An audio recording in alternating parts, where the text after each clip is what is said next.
اور ہر عمل کر کے بھئی قبولیت کے لیے دعا کریں، اللہ اس عمل کو قبول فرما۔ عمل کرنا ایک کام اور اس کو اللہ کے ہاں قبول کروانا یہ دوسرا الگ مستقل کام ہے۔ ابھی ہم نے عصر کی نماز پڑھی تھی، الحمدللہ اللہ نے توفیق دی، پڑھ لی، ابھی قبول ہو گئی کہ نہیں اس کے بارے میں تو ہمیں بار بار اللہ کو کہنا یا اللہ قبول کر لی۔ ابن الفضل تابعی رحمۃ اللہ فرماتے ہیں کہ میں نے ایسے لوگوں کو دیکھا کانوا یدعون اللہ ستۃ اشہر ان یتقلبہ منہم، کہ جب رمضان گزر جاتا تو 6 مہینے اللہ سے مانگا کرتے تھے اللہ رمضان میں جو ہم نے عبادات کی قبول کر لیجئے۔ تو ہم قبول کروانے کے لیے اللہ سے مانگے یا اللہ ہمارے اعمال کو قبول کر لیں، روز عمل کرتے چلے جائیں اور ساتھ ساتھ قبولیت کی درخواست بھی کرتے چلے جائیں، اور اس بات کو ذہن میں پورا رمضان بٹھائیں۔ جو پہلا پوائنٹ ذکر کیا تھا کہ اگر ہم نے روزے میں جھوٹ بولا ہمارے روزے کی حقیقت ختم، روزے میں ہم نے بے ایمانی کی روزے کی حقیقت ختم۔ ہم ملاوٹ والے کو کتنا برا سمجھتے ہیں جو دودھ میں ملاوٹ کرے، لال مرچوں میں ملاوٹ کرے، ہمیں بڑا غصہ آتا ہے کہ جی خالص چیزیں نہیں ملتی ملاوٹ کرتے ہیں۔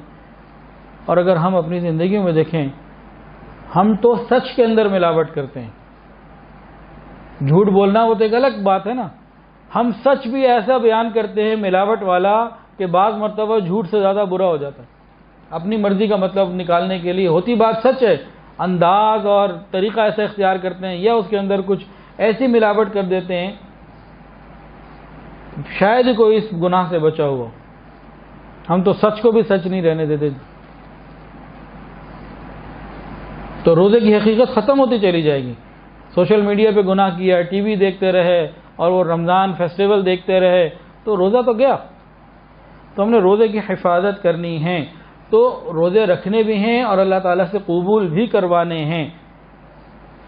کوشش کیا کرنی ہے عبادت کی، اور دعا کیا کرنی ہے قبولیت کی، کہ شام کو افطاری کے وقت ہم اللہ سے مانگیں اللہ ہم آپ ہی کے بندے ہیں، بڑے کمزور ہیں، اللہ یہ روزہ تو رکھ لیا، ٹوٹا پھوٹا صحیح، ہم ہیں ہی کمزور، ہم اپنی کمزوری کا اعتراف کرتے ہیں، ہم ضعیف ہیں، اللہ رحمت فرما دیجیے اور اس کو قبول فرما لیجیے۔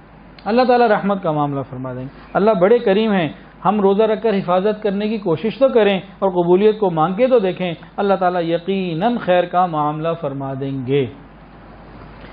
اور ایک آخری بات بھائی، رمضان مبارک کا مہینہ ہے تو برکت والا۔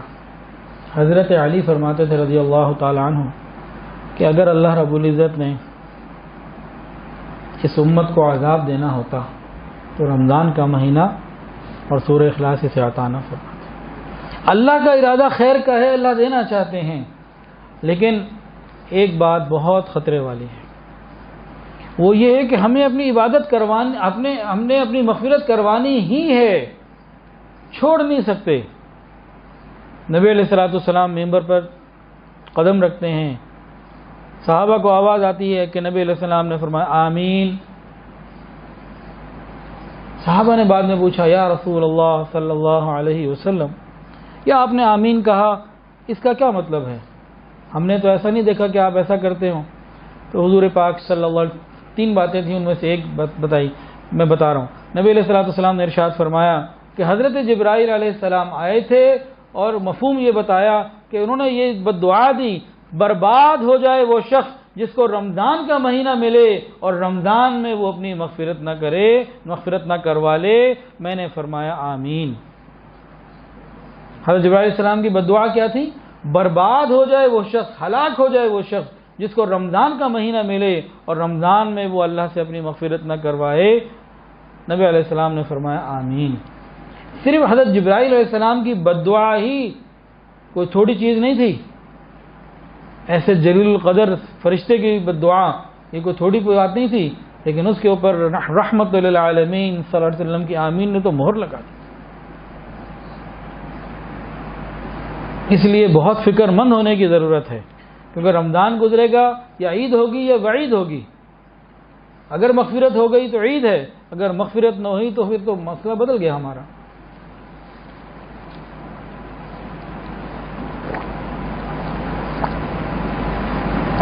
عید کہتے ہیں خوشی کو اور وعید کہتے ہیں سزا کو، تو ہمیں اس کے لیے فکر مند ہونا ہے۔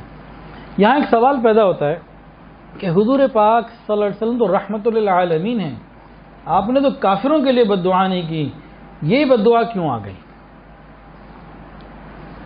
کسی ماں کے سامنے اس کے بیٹے کو ذرا بد دعا دے کے دیکھیں نا، اتنے بچے ماشاءاللہ بیٹھے ہیں، یہ آج تو خوب آئے ہوئے ہیں، ان کی ماں کے سامنے ذرا کسی کو بد دعا دے نا، پھر دیکھیں وہ کیسے لڑ پڑے گی، تم کون ہوتے ہو میرے بیٹے کو بد دعا دینے والے؟